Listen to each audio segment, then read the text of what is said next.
Hey everyone, how you doing? This is Amon Green, Green Bay Packers all-time leading rusher, and you're watching Packers Total Access Live, your daily source for Packer content. Go Pack, go!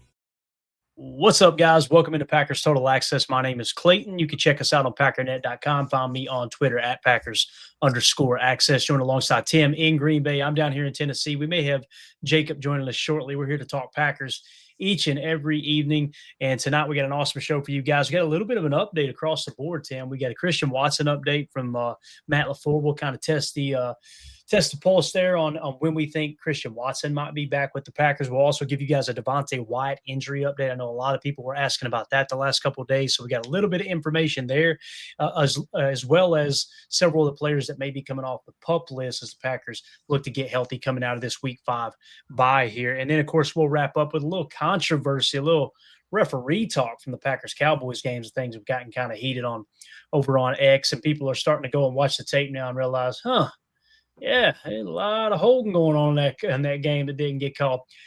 I say that because it's not like that's why we lost, although it did play a factor, let's be honest. But it's also people were so concerned about this pass rush. What happened to the pass rush? What happened to the pass rush? You watch the tape, you can see what happened to the pass rush. They were kind of against the gun there, if you will. And then we'll wrap it up with some more Packers-Cowboys talk in terms of the PFF grades. We already hit those in that specific game, but we'll talk about where the Packers are ranked now individually. But before we do all that, if you guys would, let's do that YouTube stuff, get it out of the way. Hit like, hit subscribe. If this is your first time tuning into PTA, welcome. Thank you for making us a part of your evening. We're not experts here. We're not insiders. We're not media members. We never claim to be any of that. We are just fans like you in here talking Packers on the daily. So if you're looking for pregame shows, postgame shows, film breakdown, the whole 9 yards, you're in the right place. Just make sure you hit subscribe, click that bell icon so you're notified every time we do go live. I see the chat already filling up. Appreciate everybody joining us. Make sure y'all hit like on your way in the room. Tim, how you doing tonight, Bob? Good, man. Ready to talk some more ball, man. Heck yeah, man. Same here, dude. We got a lot to get into. It's going to be a fun show. And I just want to say, guys, we're going to be unveiling a new charity here tomorrow. Me and Tim been behind the scenes just chatting about it a little bit earlier today. Tim's come up with a great idea here. He and his wife has assisted a little bit as well. And we're going to be doing something to give back to veterans, which is really, really cool. It's just a program that's designed to help veterans. So we'll unveil all that tomorrow. And I'm going to be donating an autographed Romeo Doubs jersey, Mr. 3 tutters in the game against Dallas. So definitely a hot commodity right now. And who knows, man, he might get re-signed by the Packers as well. So to be an away wide autographed Romeo Doubs jersey that will attach to that fundraising, if you will, for a great cause, and give yourself a chance to also win a piece of awesome memorabilia. But with that being said, let's get into the topics tonight, Tim. So Matt LaFleur gives an update on Christian Watson's return. All right, now this has got to get you excited as a Packer fan, right?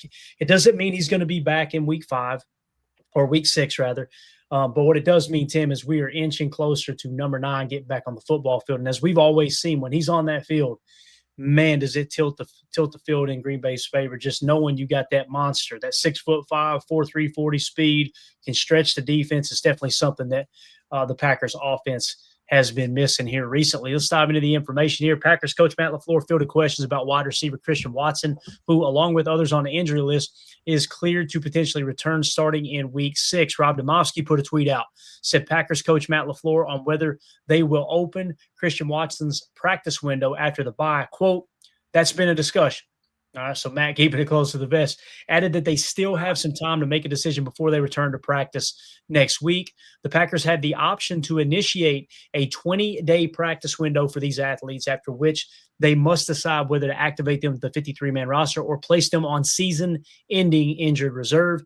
This setup allows Green Bay to bring the players back to practice for up to 3 weeks without them occupying a roster spot, though they can't participate in games during that period. All right, on Watson specifically, LaFleur noted that discussions are underway about opening his practice window. Per The Athletic's Matt Schneidman, Watson anticipates returning to practice next Monday, coinciding with the team's return from their bye week break. So no surprise here, Tim. Matt LaFleur keeping it close to the vest. Yeah, we've been talking about it. And it sounds like Christian Watson behind the scene, at least him, his agents, whoever told him, Matt Schneidman, yeah, I'm going to practice next Monday. So he's ready to roll, ready to get back into it. So wanted to get your take on it, and then we'll talk about the kind of effect that Christian Watson has on this offense. What do you think, man? Are you obviously you want to play it safe, right? You don't want to bring him back too early. However, I think we would all agree there's no increased chance of him tearing that ACL again. It's just when you bring him back too early, sometimes it can hurt your confidence because obviously you got to retrain that knee to you got to trust it. You got to really retrain your mind to trust the knee now that it's reconstructed, right? Absolutely. Just a heads up, I'm having some tech issues over here in case you lose me. But yes, super excited to get this news about Scoot. I mean, we had talked about when this first happened, we thought maybe by Thanksgiving we'd maybe see him back on the football field. So, barely into October here, getting the news that, coming out of the bye, he's going to be hopefully practicing. That's a good sign. And it's going to take time. Emilio's talked about that. He's dealt with knee injuries before, and, surgically you're good, right? You trust those professionals, and it's a matter of, gaining the trust back with your own body and really feeling good. But this couldn't come at a better time right now, being down Jaden Reed. I would love to see these defenses have to deal with Scoot and Matthew Golden at the same time, hand in hand with the other weapons that we already have. So super fired up to see Christian back out there. But again, let's not rush it. Let's get this ball rolling. And when he's ready to go, then we unleash the beast on our opponents. I'm looking forward to it. Yeah, absolutely. So Corey Murphy says, I bet he can't wait. He is chomping at the bit for sure, man. Deadfish says Christian has downfield contested catchability. That and his yards per reception, we'll talk about that here in a second, guys. It was second best in the league last year, only behind Alec Pierce at over 21 yards per reception, which is a crazy, crazy statistic there. 2-0 for this. Watson's been ready to go since midsummer. As you guys know, you could almost hear – I don't know if concern's the right word, but you could tell that Matt LaFleur was already and even Adam Stenavich was like, yeah, we're going to have to harness him a little bit because he's going to want to get out there the second he feels like he can. And obviously you got to protect the player. They should have done that in the first place, right? With what happened with the injury before. Obviously he shouldn't have been out there.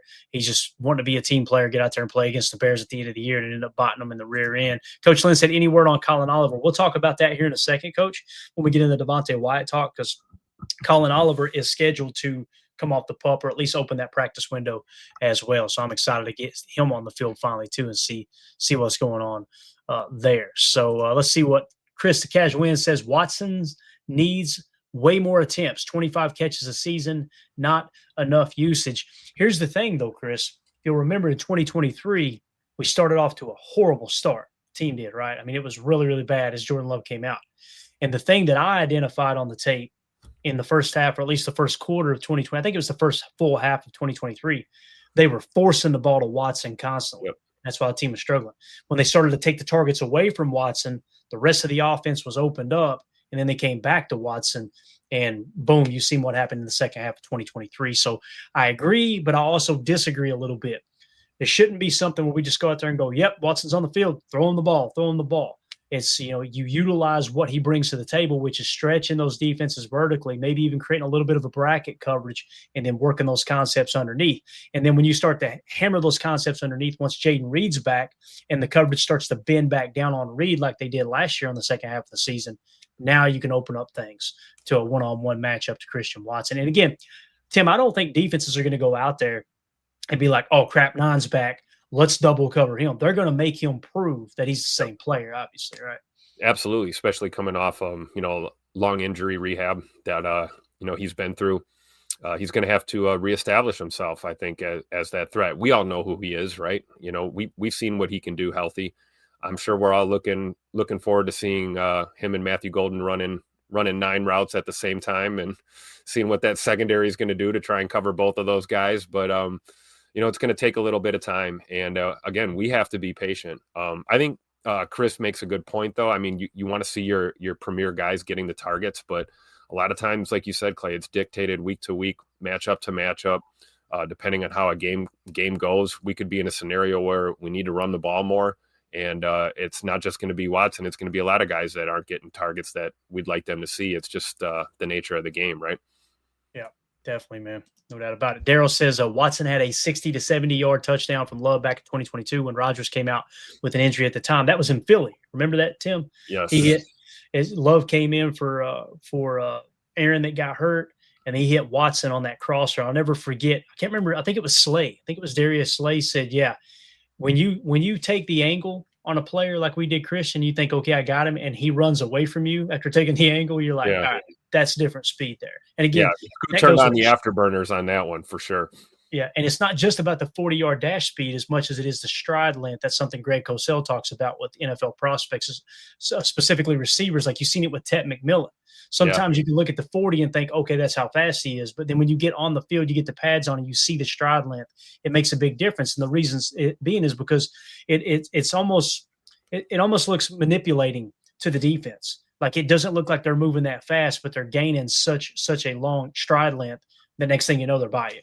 So it's a really, really interesting thing that I learned in studying Greg Cosell, for sure. Coach Lynn said this offense is missing that deep speed. They are, Coach, and you've got Golden who has that speed. It's just Golden, a smaller receiver, not small, but smaller than Christian Watson. Probably a smaller catch radius, although I feel very comfortable saying Matthew Golden has way better hands than Christian Watson, but Christian Watson's with that wingspan got a much broader, catch radius. So absolutely. I think that's something that comes into play there as well. As a quarterback, Tim, when you know someone's got a much larger catch radius, it makes it a little more comforting when you lob that thing up there deep down the field with maybe single coverage. We see that time and time again with Romy Rome, right? Jordan knows he can just put that ball near him, and Rome's going to come down with that catch. And I think there's validity to that point. Same thing with Scoot. He is a bigger target down there with that speed. Not a knock on Matt Golden at all. But, when you're talking about a deep shot play, it's already thin margin of error, so you want guys that are going to get up there and make that contested catch. We saw Matthew Golden do that against Dallas. Right over the middle of the field. Brilliant play by him. But when you're talking about go balls, up the seam or, 50-yard plus throws, you want a guy that can get up there and give you a, bigger catch radius for sure. Yeah. G Dizzy in the chat said, this is crazy. I was just looking up any video updates on YouTube, and here you guys are. Dope. Reading my mind. I appreciate you swinging through, bub. Reef says, if Watson and Reed comes back, who are we going to sit? I hope not Savion. I don't think we'll be really sitting anyone predominantly, Reef. I think there's going to be a heavy rotation. Wicks has got me excited. I ain't going to lie.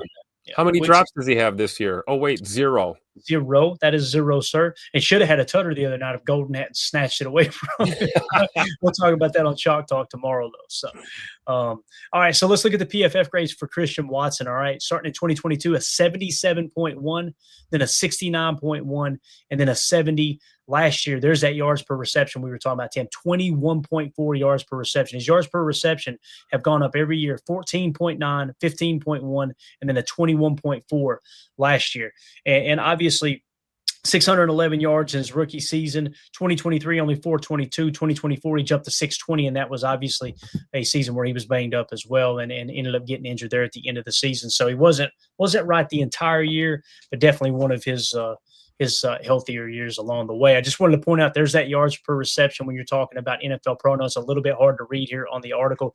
21.4. The closest one to him on the Packers roster was Jaden Reed at 15.6 and Tucker Kraft at 14.1. The other thing there is the receiving EPA, a positive 16. Nice right there. And the average yards per target was 17.5 yards per target. Also, the catch rate over expected, a plus 5.2%. So when you see the catch percentage of 54%, you think that ain't good, right? But then when you look at the catch rate over expected, it shows you those are mostly contested catch situations. So that number is obviously going to go down a touch. And with the yards per reception being 21.4, obviously he was producing. So I'm excited, man.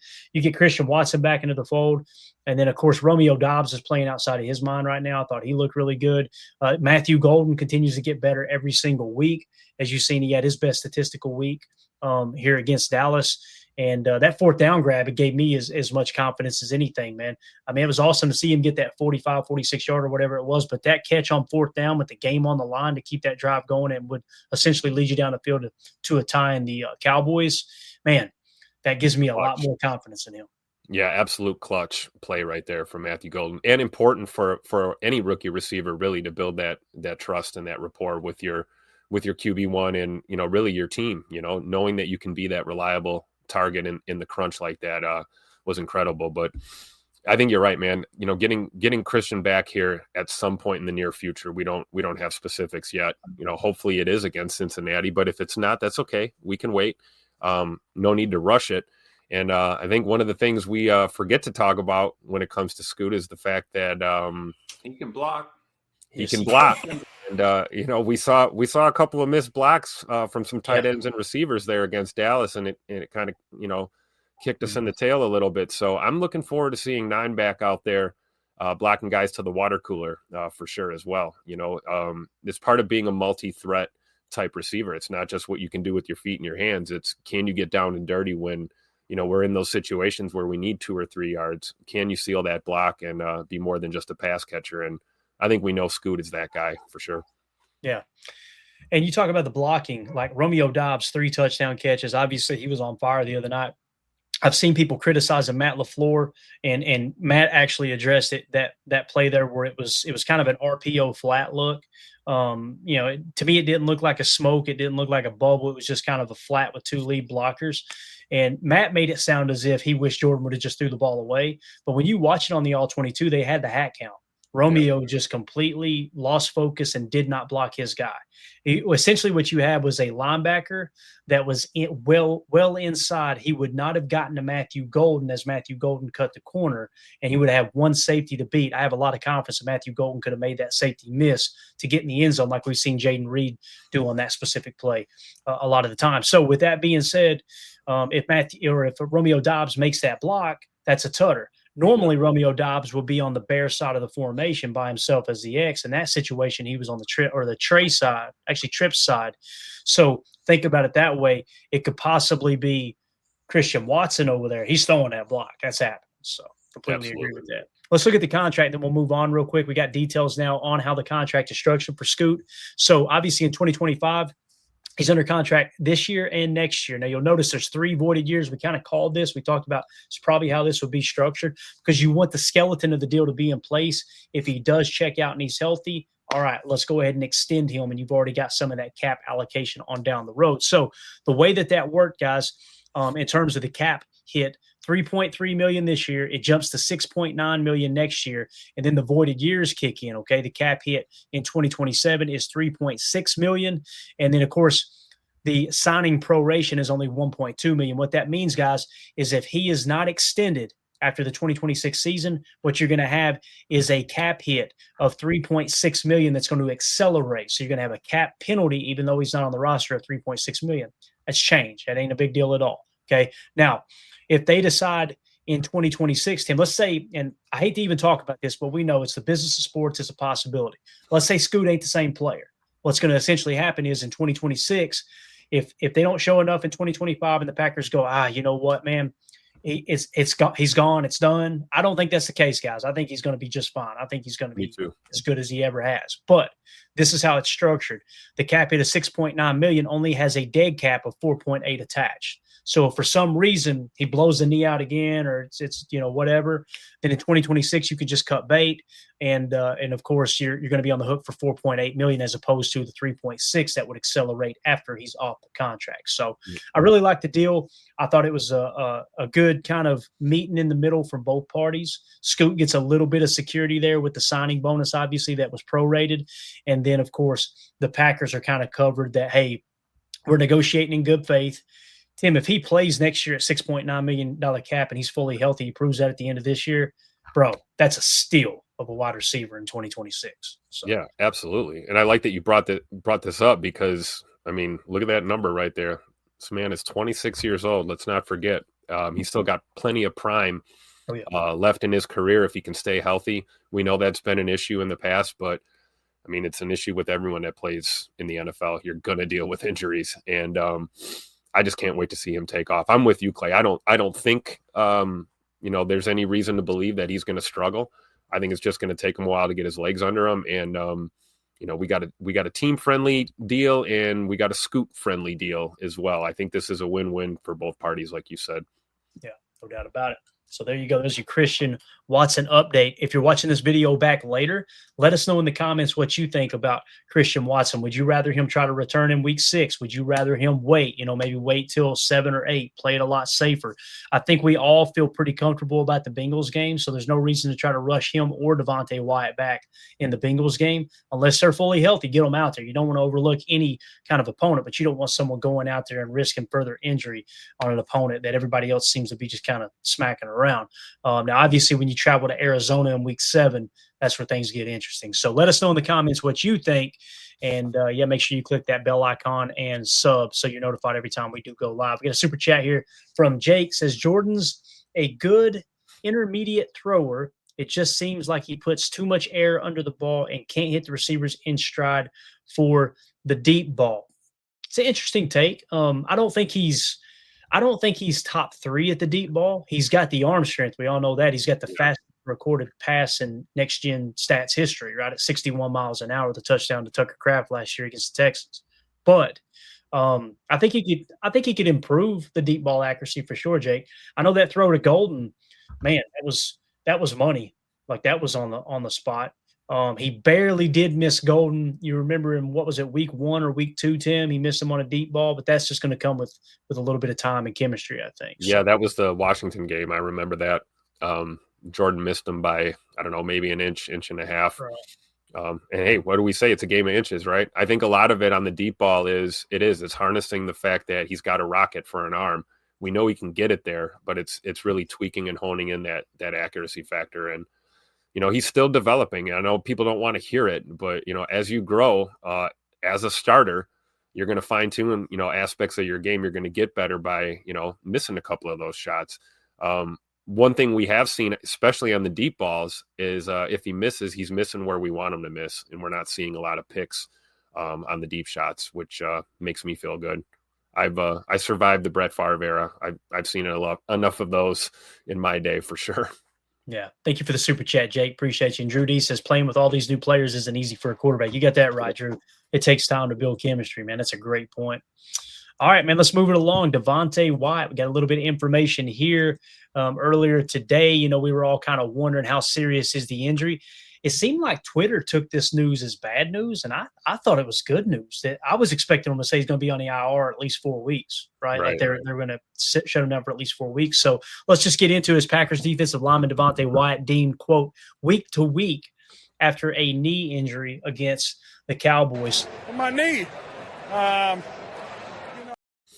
Hopefully you don't have a perk game coming up here real soon.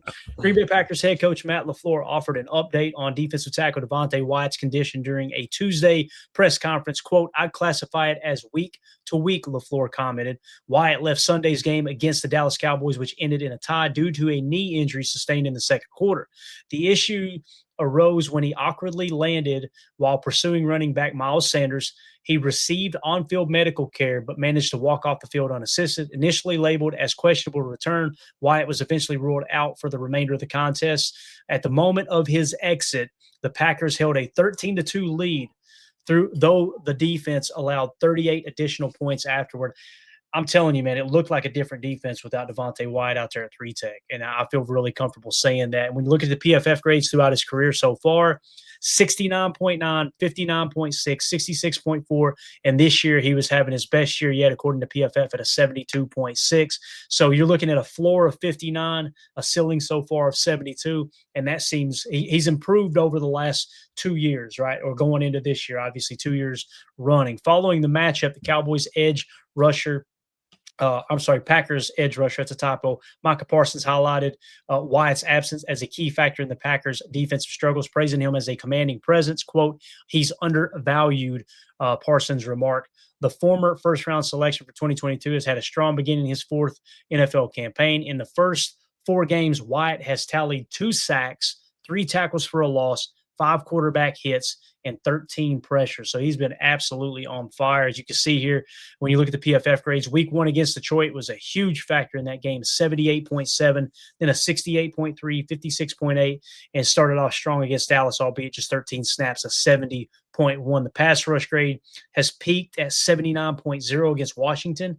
And then, of course, this last game, he was sitting at 73.5, with the belly of that being at 64.2. So the Packers' upcoming bye in week 5 provides Wyatt with an additional recovery time. Since no injury reports are required during bye weeks, further details on his progress may not surface until the following week. Green Bay is set to face the Cincinnati Bengals, who are 2-2 in weeks. Is that correct? Are they 2-2? I was thinking their record was worse than that. No. Fact check me on that, guys. I was thinking they were at least like 1-3. Let me know on that. So they just caught that L last night, right? Or yeah, was that Monday night? Yeah. Yeah, bad loss too. Hell, they may be winless, to be honest with you. What's their record, guys? Let us know in the chat. Appreciate y'all. Should Wyatt remain sidelined, the team should return to could return to reserves such as Kobe Wooden and Carl Brooks to fill the gap. Ideally, the Packers will not rush Wyatt back until week 7 when they travel to Arizona, as we talked about right there. So, Tim, what's your thoughts on the Devonte Wyatt? I think it's good news, man. Deadfish confirmed they are 2-2, so the robot got it right there for us. So, what do you think, man?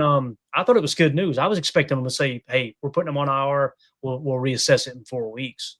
Yeah, I think it's good news. Anytime you get a week to week kind of thing, and they're hesitant to take a guy out, putting him on the 4-week IR, I love it. Of course, we'll see how he heals up. Bye week couldn't have came at a better time. I know we all hated the early bye when the schedule came out, but boy, we are missing some key guys, and an extra week of rest is needed right about now, I think, for sure. And you can't really understate what Heavy D brings to that line, man. When he was not on the field, it was noticeable. You couple that with the fact that Kenny was in the Dallas trade to get Micah, so we have no Kenny. TJ Slayton is a Bengal. He'll be back at Lambeau Field after the bye. So it's all hands on deck, man. I really think Kobe Wooden did a good job, trying to kind of fill the void in a pinch. But until we get Devonte Wyatt back on the field, we've really got to figure out what's going on that front. And guys have to just step up because, it's noticeable. You can really see the impact that he has when he's out there. Yeah, for sure. Not so cool says Bengals only beat the Browns, ? I don't know, man. Everybody was saying 2-2 in there, but it would be fitting that they beat the Browns and the Browns beat us, right? Of course, they probably had Burrow when they beat the Browns. Yeah, I was trying to remember when did Burrow go down? Was that week 1 or 2? I think it was week 2. It might have been week 2. I'm trying to remember as well. I mean, it's crazy that we're already in week 5 of the season, man. We're going to blink and the season's going to be over, which is absolutely nuts. Let's stay in the chat here for a second. 2-0 for this. No Burrow changes that whole team. It really does. 2-0 for this. It does. It doesn't mean they can't win with a backup, right? But, man, it really hurts their chances for sure. And that defense, they are bad. They are really, really bad. I'd like to see where they're ranked by the end of the week here, for sure, as all the new stats and everything drop. G Dizzy in the chat says, we need this bye badly. Yes, we do, sir. Yes, we do. I need that bye too, Tim. I'm exhausted already, man. I need a little break. All the emotion. Yeah, for sure. Yeah. H.E. Solder says, how do you structure the front with no Wyatt? More Gary inside, more snaps for Sorrell. I haven't heard, or I don't have any reason to believe they're going to put LV in or Gary inside more, Solder. I wish they would, though. I would love to see Gary in the 3-tech. That's just me personally. Now, LVN isn't the pass rusher that Gary is off the edge, so maybe the better move would be LVN, and he's got the speed, he's got the burst, and he's definitely got the strength to play that 3-tech in the middle. That's probably the better choice, but either one of those guys at 3-tech over a Kobe Wooden or a Carl Brooks, in my opinion, whichever one you think is the best, have them line up alongside either an LVN or a Rashawn Gary, which you've already seen LVN inside. You've seen it again against Dallas. There was a couple times they ran their cheetah package where they like to put LVN inside anyway. So they'll probably, I imagine it'll be LVN. And to me, Gary looked good coming off the edge the other night. Watching the tape again, there were several times that he pinned his ears back and blew the pocket up. To me, he looks like he's playing with as much confidence as he has in a long time. I think he's really embraced that role that Hafley's given him. But what do you think about that, man? How would you structure the front four now that Wyatt's going to be out for a game or two? That's tough. I mean, my first instinct would be to, if we're going to kick any of the edge guys inside, it would be LVN. I think LVN's proven to be really good against the run. That part of his game is developing pretty nicely. But we've also got a couple other bodies in there. Colby Wooden has been sneaky good, really since the last few weeks of the preseason. I think maybe with more playing time, maybe that's a guy you can just throw into the fire and see if he can go out there and execute. Otherwise, Big Nas, Stackhouse, we're going to have to get some bodies that are going to step up in a big way here. But I think you try any and everything in the meantime, and you keep your fingers crossed and say a prayer that Devonte Wyatt's back on the field sooner than later. Yeah. I like what Coach Lynn and Romero Hill said here in the chat. More Brinson, please. And Romero said, what's up with Brinson? I think it was they didn't want to carry any more defensive tackles right now. Well, now you've got an extra spot, right? You're going to be able to, it creates a vacuum there, and you can fill that void now with Brinson. And Coach, watch this end up being a situation where Brinson just takes the opportunity and runs with it. And then when Wyatt comes back, watch it end up being Brinson and Wyatt the rest of the way. I could see that happening, right? Hopefully he's ready to go. Now, obviously, the coaches, they haven't chosen him over the other guys for a reason. So I'm going to trust the coaching in that matter, especially Coach Half and Covington. They're the ones making that decision, I would imagine. So, but yeah, I think that's what it is, Romero. I think the room is a little bit crowded, but they liked what they had already, and they're probably wanting to carry one extra edge defender because of that cheetah package that you're looking to use. If it was something they wanted to go a little bit heavier, then maybe they would carry one less edge defender, right? But I think that's just kind of the route they've chosen. And that's the thing, too, that could change from week to week, man. No doubt about it. Yep. So some other news here, Easton Butler, and this is kind of that list, not really breaking news, but Easton Butler put this list together. It says players that can return to the 53 after the bye week. So this is the guys that are coming off the pup, essentially, right? Or, two other guys that could come back from the IR or two as well. So you've got wide receiver Christian Watson. We're talking about that window should open up on Monday. Running back Marshawn Lloyd, that's exciting, right? Offensive lineman Jacob Monk. I know none of us were overly excited about Jacob Monk, but boy, oh boy, that's a welcome addition right now, Tim, with the way the offensive line's banged up. Absolutely. So, same thing with offensive line John Williams, although I wouldn't be surprised, and I hope I'm wrong here, guys, but I wouldn't be surprised if they try to bring John Williams off the pup, open the practice window, you get 2 or 3 weeks in, then he goes on IR because he had back surgery, right, from what I understand in the offseason. So that's a tough situation to be in. And then, of course, defensive end Colin Oliver as well. Finally, that hamstring. Yeah. We talked about getting healed up. I can't wait to see him, man. That's a guy we've had our eye on for a while, right? Yeah.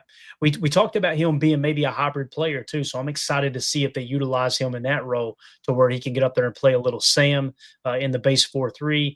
And you can always drop him out and continue to do those simulated pressures, those fire zone blitzes that Hafley liked to do last year. So it's going to be exciting, man. So look for those players. As he said here, Monk and Lloyd are currently designated to return from the Packers app. I think that was because they started on IR, had to sit for 4 weeks, and now you can make that decision to elevate him. So how great would it be to get Marshawn Lloyd going, pepper him in and get him some reps. Mm-hmm. Another guy we've been waiting on. We know what he brings to the table. It's just been, can't make the club in the tub, right? Absolutely. And From the Tribe says, let's go. I've been waiting for Oliver, man. We all, ever since we watched that college tape, man, Oliver was an exciting prospect. I'm really, really jacked up to see what he can do for sure. Yep. Snow Junkie says, any news on if Marshawn Lloyd is healthy and is Christian Watson going to be good enough after the injury to take someone's spot? I know Christian Watson will be good enough to take someone's spot. That I feel really confident in that, as long as the knee is where they think it is right now. And you really won't know until you get him out there on the field playing real football, right? I mean, that's when you're really. I don't know. I'm not a doctor. Me neither, Coach. In terms of Marshawn Lloyd, I'm going to say something that's a little toxic here, guys. And Tim's going, oh, God, let me step away for a minute.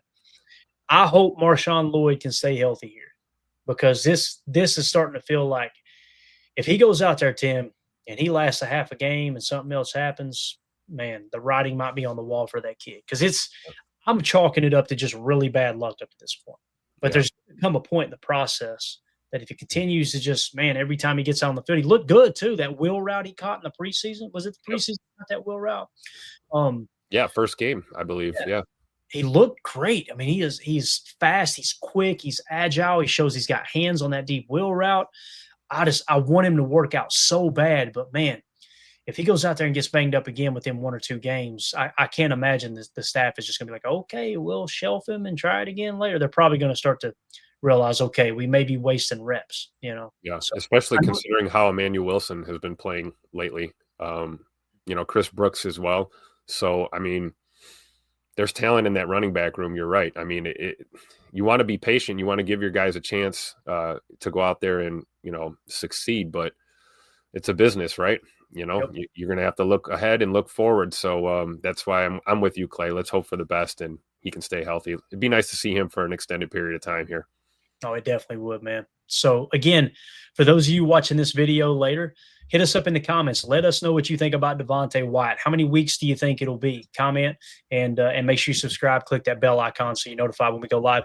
And let us know about the other guys too on the pup. Let us know about Marshawn Lloyd. How do you feel about all these guys? So I appreciate y'all tuning in. All right, let's move it along. A little controversy here, Tim. On X, obviously during the game there was a ton of tweets that flew out about the officiating in this Dallas game, right?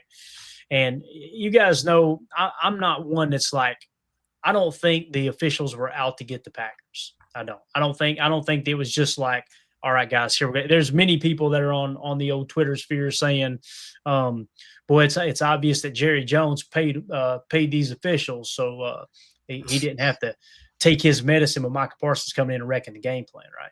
I'm one that likes to dismiss stuff like that. Jacob, I wish he was on the show. Jacob would be all about this. Jacob would be both feet in on this conspiracy. But when I watched the tape, Tim, and I watched the third pass through today and got all the clips put together for Chalk Talk, I just got to go through and diagnose the plays now and put the font or put the text on the screen.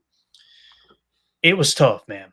Yeah. It was one play after another. I'm like, this feels really egregious. So, and it wasn't even just one play after another. It was the fact that you had 2 and 3, sometimes 4 guys being held on one play. It's not like we're just, they missed a holding. It's like, pick a holding call to make.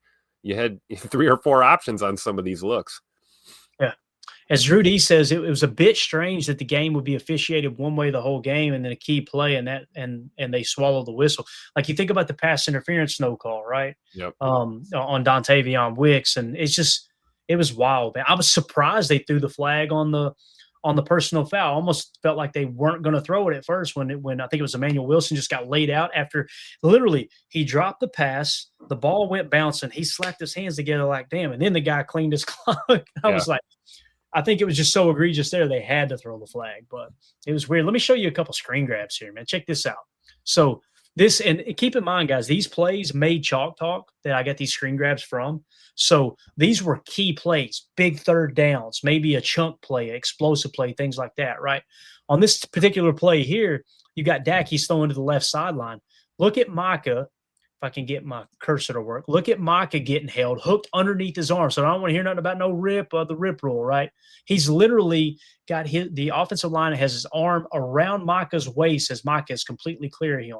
It was just enough time for Dak to get that pass off. And if you watch that rep, Micah beat his guy within it seemed like a quarter of a second. He was already beyond his guy. And then you look over to the right, and I believe that's JJ and Igbari over there getting choke held. Like it's unbelievable. And that could have been a rip. I don't know exactly. Like I didn't kind of see his right arm kind of up there. Maybe it's tough, but it's just like how egregious. Look at this lineman here. Someone say that ain't a hold. You notice the rule has always been, or at least the way they're taught to call it, is you stay within the framework of the shoulder pads when you're blocking. If you get outside of the framework of the shoulder pads and you still got a hold of them, that's a hold by rule, by definition. So you'll notice, I think that's Kobe Wooden, who's taking the outside shoulder of that lineman, and he's literally got an arm up top by the collar holding him. I didn't even circle that one for you. So really, what I was talking about. Pick a holding call to make here, officials. Right? You're going to tell me they missed all of these all night long? Yep. And see, this is what I'm talking about. Coach Lynn makes a great point. I'm not saying, hey, this is the reason we lost the game. What I'm saying to Packer fans is the fact that all this went against us and we still tied the Cowboys. He said with all that and all they could get was a tie, talking about the Cowboys, makes me feel a lot better about this team. Like the chips were stacked against them. Yep. pretty much all night long. And don't get me wrong, they shot themselves in the foot on defense multiple times. Several times they were playing man coverage. You guys know how I feel about that. But again, that's one play here where they got held on. And I'm glad you said that, Coach, because that's exactly how I felt as well, man. So let's move it along here to another play. Check this one out. This one might be my favorite. So here you got Carl Brooks beating his guy, and you're taught, Tim, when you're getting held, throw your arms up in the air. Let them see that, hey, my arm is free, and there's a reason I can't get to the quarterback right now. And you see the guy is blocking him on his side, and he's got the jersey by his right hand, right, with his right hand down around the hip on Carl on this particular play, as you can see right here. Yeah, it's a double hold. And then just glance to the left there. You could have circled Quay. Quay's getting right held too. Same thing, man. You can see Quay's firing on a blitz here, and his guys got him hooked. And it was just one. And we had to hear that all night. You know, we had to hear, Collinsworth talking about, this Cowboys offensive line is kind of pieced together too, but they're doing a great job tonight. It's like, what are you watching? What the hell are you watching? Yeah, it's crazy. And again, the tweet I put out was, if everyone was, if you're still wondering what happened to the Packers pass rush there, because everybody's going, this pass rush is supposed to be elite. This is what happened to your pass rush all night. Jay Cole said that was a touchdown, I think, too. I believe it was, Jay, because, again, these are all screen grabs from plays that made Chalk Talk. And you guys know how I do Chalk Talk. They're like the most important plays. They're explosives or they're scoring plays. So, and I did hear a lot about Jason. It's not with Dallas for holding. It's with the refs for not calling it, right? Yeah. I mean, that's offensive line play 101. If you get beat, you better hold, trip them, do something to save your quarterback's life out there. You just hope, the officials would call the game a little more evenly, I guess. I thought you were going to say my beef isn't with the Cowboys. My beef is with Collinsworth. Is awful, as J. Cole said here. It was bad. It was really bad to listen to, for sure. And then I think we got one more here. Look at this one. This might be my favorite, though. Check this one out, Tim. So look at LVN getting held up top here, right? Literally, the offensive lineman looks like he's diving, holding on to LVN. And obviously – you see this play in real time. Dak hasn't even loaded up to throw the pass yet. LVN's cleaning his clock if he doesn't get held there. And then look at Micah Parsons. Two guys, you got the inside offensive lineman, has his right hand up around his arm and on top of his shoulder pad.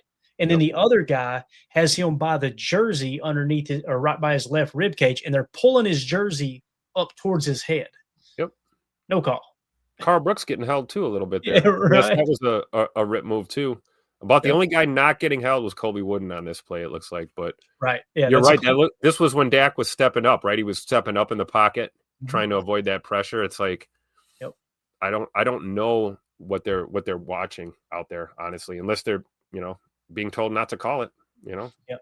2-0 for this says, doesn't LVN also get pushed down from behind on this play? The way it looked in real time was like he got shoved down from behind, but if you watch it in real time, 2-0 for this, you really key in on LVN. The reason he goes down is this guy grabs him from the side and hooks him and pulls him around, holds him essentially, right? And like Tim was saying, this did allow Dak to just step up and out and to the right perfectly. So, and of course, Micah comes free after that, and he's throwing his hands up like, can you not see that they're freaking holding me? So we got to play through it, right? That's what we talk about. Absolutely. There are going to be games where we're going to get those calls, and everything's going to go our way, and we're going to get away with the holds and things like that. It's just how the NFL is sometimes, right? If anything, I'm with you, Clay, man. I feel really good about our team in the way they fought through and didn't make excuses, didn't cry about it all night, just went out and gritted it out and forced an overtime and, ultimately forced a tie. I wonder if the powers that be really wanted a Dallas dub there, and we just weren't going to let that happen. So I credit our guys for playing through it. Yeah, no doubt about it, man. And again, like you said, man, we're going to get calls too. It's just tough when you see every call go the other team's way, Or multiple missed calls on one snap. You got multiple missed opportunities to just do your job. And there was another fan that screen grabbed the Packers holding on a play and tagged me in it in response to these tweets I put out. And it was hilarious because what did he say, Tim? Yeah, just like this one back in 2016. I went, damn, bro, you had to go 9 years? You had to go back 9 years to find something? I could have found you one 3 games ago, probably. Like, what are you talking about? 9 years, but Absolutely. it's tough, man. Because again, I don't want to sit here and say, and going into doing the film study, I would have said no. The refs didn't cost you that game. There was many reasons. I mean, you had an extra point blocked. You had the horrible management there in the middle eight. We lost the middle eight 14-0, and the turnover differential as well. You had bad coverage on the backside at times. There was times that you decided to blitz when I felt like you probably shouldn't have. There's a lot of things that came into play. But when you go back and watch the tape and it's play after play after play, you keep seeing this right here. Someone's jersey about to get pulled over their head like they're playing like a hockey fight over here. Yeah. It's and even the hard. ones we didn't see, even the ones we haven't talked about, like, Micah being held out for concussion protocol on a play that he didn't hit his Weird head was on. that? That was interesting. We had Elton Jenkins getting flagged for something that every single center in the National Football League does on nearly every play. It just felt like I don't know, they wanted to be flag happy when they wanted to, and then they forgot their whistle and their flags when it seemed like we needed it the most. Yeah, and since you brought it up here, Tim, let me put it on the screen real quick. This is what Tim's talking about, guys. I tweeted this out, I think, yesterday. This was really strange. So this was a quote from an article, okay? I said, this type of stuff is why fans don't trust the NFL, especially with its partnership in the gambling business. Micah being forced out of the game with no evidence of a concussion is very strange. Here are his comments in that situation. So if you guys were wondering, and I heard several people, as a matter of fact, I was listening to Ryan Schlip over at Packernet Podcast. He was watching the game live, and he did a podcast kind of like a watch party stream that wasn't streamed live. He edited it out so you could get his instant reaction. And he was kind of pissed at Michael, like, Michael, what are you doing? I mean, it's overtime. Why are you on the sideline? Why are you, you know what I mean? Like, and everybody was wondering the same thing at times. At one point in the game, I'm like, where the heck's Mike at? Why is he gassed? What's going on? They said he went in the tent, but nobody would give a reason why. Here was his quote. Quote, they tried to tell me I hit my head, but I hit my back. I came out for a play, and next thing you know, they took me in a tent.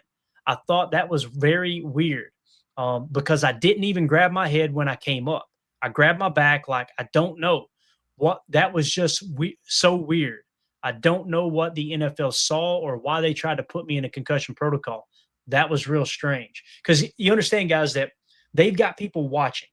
Yep. And when you hit the ground, if a player hits the ground and their head hits the turf, and they lay there for a minute, or if they hit the turf and they go to stand up and they're wobbly, or if they get up and they shake their head or something like that, right? Those are signs, cognitive signs of, hey, he may have a concussion. Play it safe. CTE is a real thing, right? It's destroyed lives. But this situation, like Micah's saying, there was no proof. There was no reason for him to feel that way, to think that way. Well, we can also look at some tape and see Nate Hobbs getting his bell rung, and it took forever to get him off the field. So yeah, it's inconsistency there. You're right. If that's your job is to literally watch, for concussions, you better be damn good at it and do it right and be accurate. Because it's about player safety, but it's also about continuity of the game. And if anything, I think any fan of any franchise out there just wants to see it consistent, and it just seemed too inconsistent. Yeah. And H.E. Soder, another one. I forgot all about this. Thanks, Soder. You get my damn blood pressure back up. He said the center moving the ball is a normal football operation. Did you see the false start they called on him? Yeah, that's what I was talking about on Elton Jenkins. I mean, so you were talking about when I was reading ago. I apologize. Yeah. Absolutely. Yeah, but it's so true. Like who doesn't do that in the NFL? Yeah. Yeah, I mean, it's just like if you're convinced that Elton Jenkins was trying to gain a competitive advantage of moving the ball forward 2 or 3 inches, preparing the snap, you understand the ball still got to go back to the quarterback, right? Like It's not like, it's crazy. And the neutral zone is the length of the ball. So, if it moves forward a half an inch or back a half an inch, it's a non-issue. I didn't understand that at all.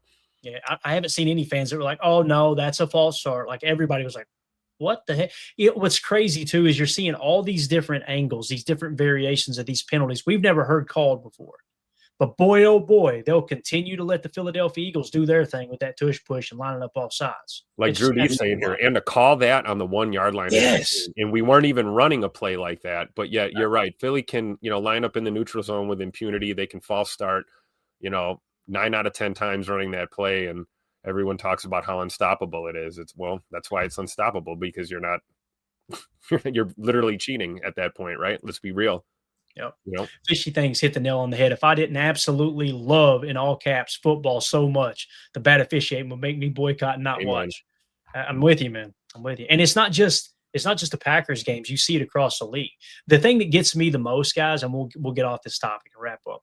The thing that bothers me the most is you reinstated years ago instant replay for the sole purpose of get the call right. It doesn't matter that you got it wrong on the live call or whatever. If you go to the replay, get it right. There is conclusive evidence most of the time that you can see that's incomplete or that's a catch, and somehow, some way they continue to rule it the same way on the field. It's always mind-boggling to me, and that's where I don't defend the NFL anymore. I used to be like, y'all shut up, it ain't rigged, whatever, and I'm not saying it's rigged, but I'm not going to go to bat for them. When you make stupid decisions like that after a replay, forget the Packers games. I'm talking about across the league. You guys know what I'm talking about. They'll show a replay. They'll do a replay review, and you're like, oh, yeah, that's definitely getting overturned. There's inconclusive evidence. Like, are we looking at the same replay right now? And that's what I always scratch my head on. Are we doing this because we want to get it right, or do we want to influence outcome of games? We're getting into dangerous grounds there. Yeah, for sure, man. So anyway, for those of you watching this video back, let us know what you think. Are we overreacting? Do you agree? Did you feel like the officiating was a little suspect there in the Packers-Cowboys game? Because it got odd at times for sure, man. And the fact that you still overcame all of that and you finished with a tie. And again, what did we complain about the most here? It was the holding calls, the holding that was not called, right? Yep. What was the biggest issue in that game? You gave up 38 points to a team who's a good offense, don't get me wrong. But you like to think your defense wouldn't give up 38 points. I was thinking maybe 25, 26 points, somewhere around that range. Yep. 38, crazy. You go back and watch the tape and I go, well, I'm surprised they didn't give up 55. My gosh, with the way that went with the non-calls. So true. Anything else, Tim? Anything else you want to hit on, Buzz? We get ready to wrap up here, man. No, getting ready for Chalk Talk. I'm sure it'll be great. Hopefully you've gotten some sleep. I know you've probably been watching tape for the last 24 hours. So looking forward to that, man, breaking down this game because, for all the bad that we just, talk about, there were some good things. Oh, there was some great stuff. There was. It's going to be a fun watch. I think you're really going to enjoy it, man. And again, you kind of get that caveat as you're watching them score on these plays. You're going to hear us talk about these holds, and you're going to see them in real time as well. And you know what? We may watch it back together, and one of you two go, I don't know, Clayton, I don't think that's a hold. We'll call it out if that's the case. We could be off base here. Yep. After what I've seen today, I don't think there's going to be any of those plays, but I'm excited to see if you guys see it the same way I do when we watch it back together. So, yeah. With that being said, all this content that we just showed you tonight, you can check it out early at patreon.com/Packer Fan Total Access, the articles, stuff like that we put together. You got access to them early. You also get access to our chats, things like that. So if you want to support the show, $3 get you access to everything on the Patreon site. If you want to enter a tier higher than that, you just want to be generous, we got that there too. But again, $3 get you access to everything. And we're going to be doing another giveaway here coming real soon. Again, we're going to do the charity drive giveaway for the Romeo Dobbs jersey. That'll be for the whole month of October. I'm excited about that.